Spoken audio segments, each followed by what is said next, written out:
Hello, it's me, the second son, but you may call me Foxen, and I'm here to do the review for Battle of Mewni, and it was awesome.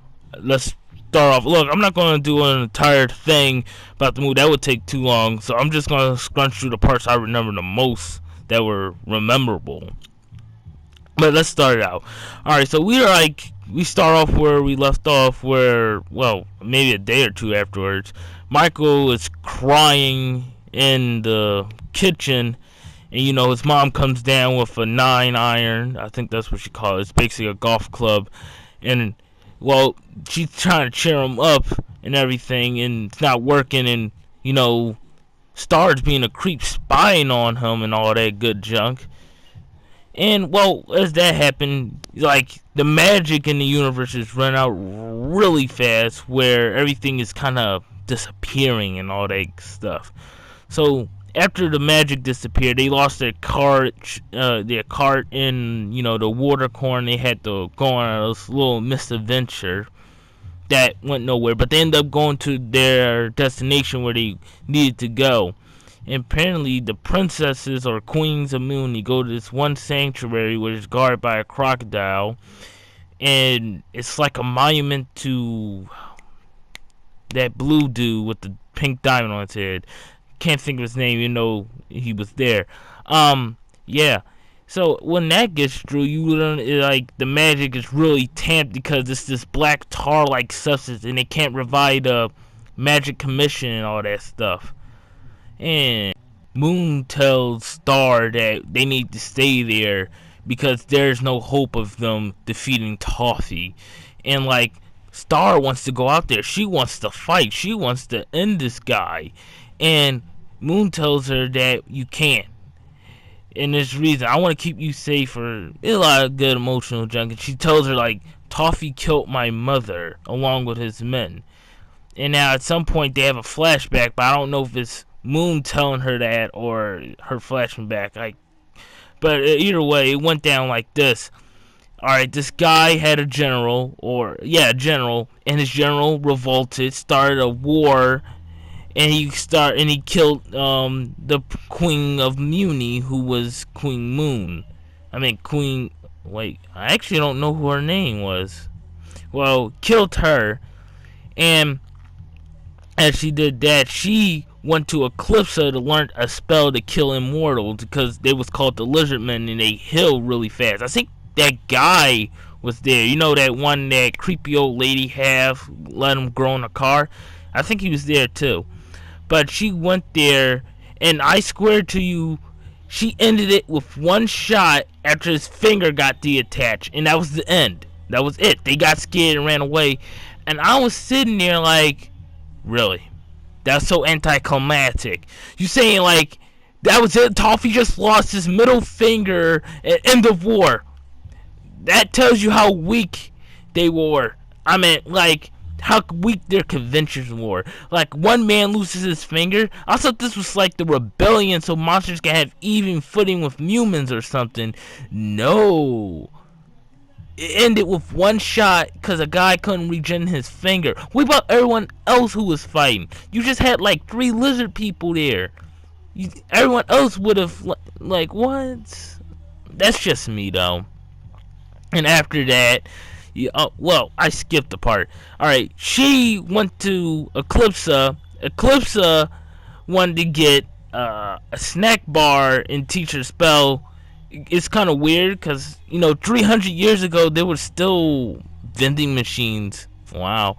But yeah, she said if you kill Toffee, you gotta shoot him in the heart, and when you do that, I'll be set free. Because she says a promise between queens is more powerful than his magic. So Queen Moon agrees to her terms, and that goes back to the part I was talking about like a minute ago. I'm sorry that I skipped that part. It was very important. I'm just remembering as I go along. Sorry if it's not in chronological order. But with that, they end up that tar thing end up overflowing, and they end up having to go to Buff Frog's, and Star can say Buff Frog's entire name without messing up. That was impressive. But I skipped the part again, but it's not that important. I mean, it is important, but I want to tell you anyway.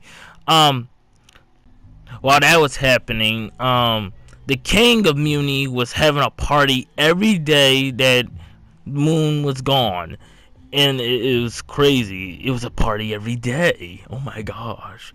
But he at some point, everyone's tired from partying, and Marco ended up coming there with his scissors, like to give Star some cereal, because he was just like, this is her favorite cereal. I might as well give it to her and all that good stuff. King River ended up like, well, being himself, and then telling everyone like, trying to cheer everyone up by partying everyone, the whole kingdom in disarray. And then this little segment that got me a little like, why?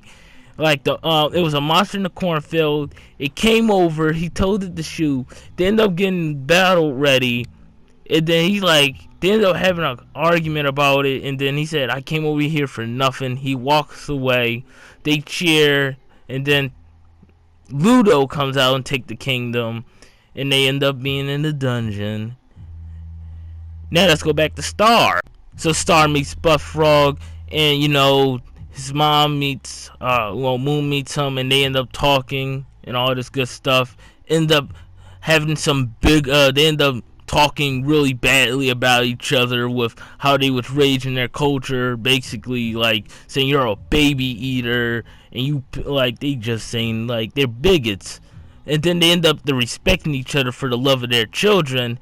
So Buff Frog stopped helping Star escape because he understands like where Moon's coming from to protect their children. And then we end up going to the kids' room, and like the little I can't pronounce her name, the little one with the very buff legs, she can talk, but she don't have arms, but all her siblings have arms, but they can't talk. I find that funny. So they end up escaping, and like her excuse was, you need to go to the nightclub and dance sometime, you know what I mean? And Star said, yeah. She ends up going to the castle, and she ends up like sneaking up on Toffee, and like he told her he loved his Hato. They banter about that stupid name and all that good stuff. And then you know what happens next? She ended up doing a whispering spell thing, exploding his hand and all that. No, I'm skipping a whole lot, but I didn't find that part interesting when they was having that revolution and all that stupid stuff, because it was just end up doing pranks. But I'm getting to the better end of things with the good stuff, man. The good stuff.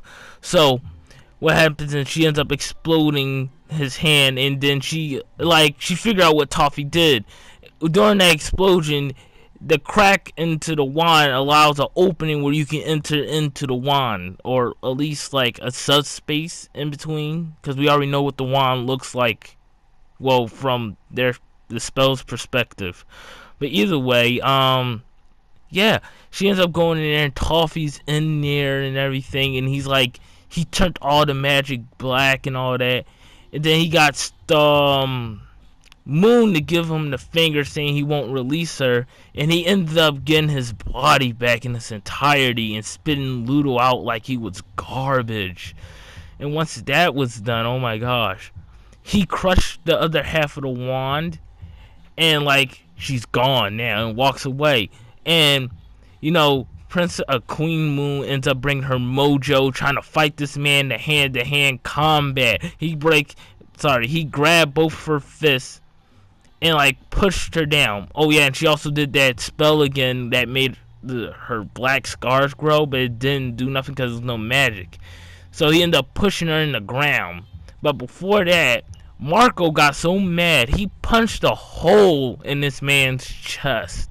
From his back, drew his front.